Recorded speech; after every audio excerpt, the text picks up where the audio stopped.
Well, Madam Secretary, what has happened to our school system, K through 12 in America? I'm from the inner city. I went to a school called Crenshaw High School.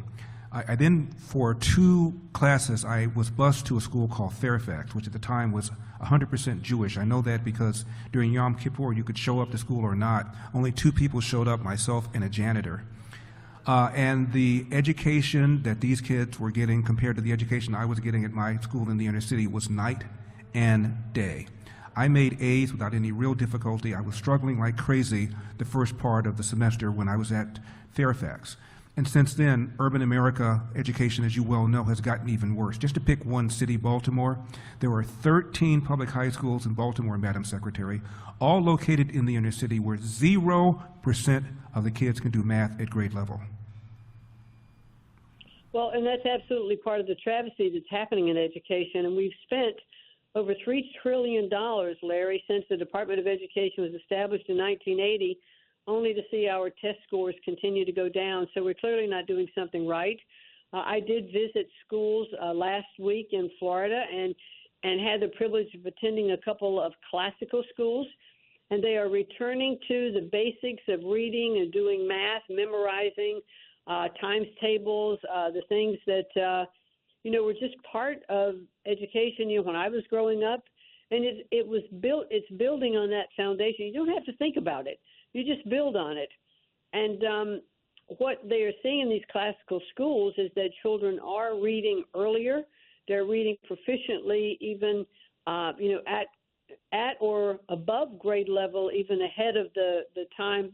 Like, for instance, if you're in 2nd grade, you might already be reading at 3rd grade level. So I think returning to basics is part of what's going to help our scores increase. And the president's goal is to make sure that we are taking the bureaucracy out of education, that we're getting the money that's being appropriated by Congress to the states so that state educators, parents, principals, and teachers working with children every day who know what those children need and how they can help them excel is the best way to ensure the highest levels of education.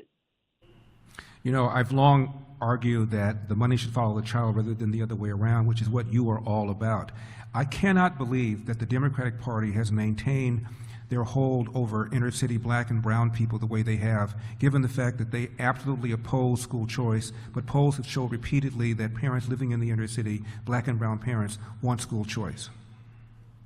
Well, absolutely, Larry. Why would any parent want their child trapped in a failing school? And the president is such a proponent and such a strong advocate for school choice. He absolutely believes that parents should have the opportunity to send their child to a public school, to a private school, to a Christian school, to have homeschooling, because no one size fits all for education. And his goal is that we present the very best options to children, and with strong parental involvement, who understand what their kids need most. Madam Secretary, some institute called the Fordham Institute some years ago looked at where public school teachers who had school-age kids sent their own kids. Nationwide, as you know, around 10% of families have their kids in private schools. Around 6% of black families do. 49% of Philadelphia public school teachers, Madam Secretary, with school-age kids had their own kids in private school. 39% of Chicago public school teachers with school-age kids had their own kids in private schools. Now, these are the people that know the schools best, but they aren't putting their own children in it. What does that tell us? Well, that clearly tells us that those teachers have no confidence in the public school system. And Larry, I think we have wonderful teachers, and I think teaching is one of the most noble professions that we have in our country. But teachers are, at this particular time, having to spend a great deal of their teaching time in regulatory compliance.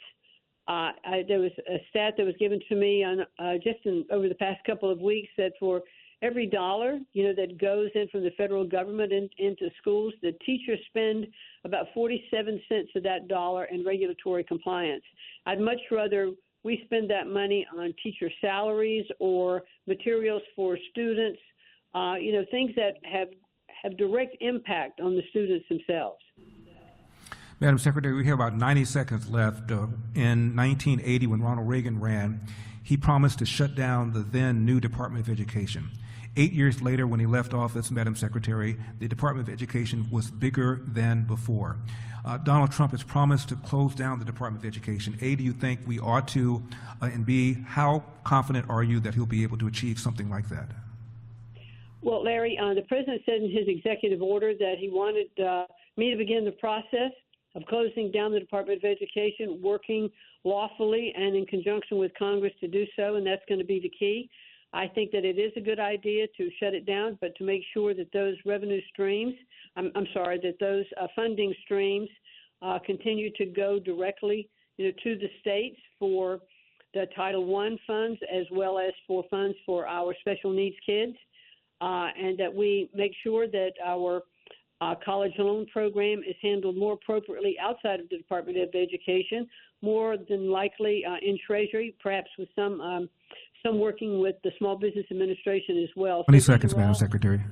Very important things to do. Thank you. For full shows, live and on demand, it's Salem News Channel.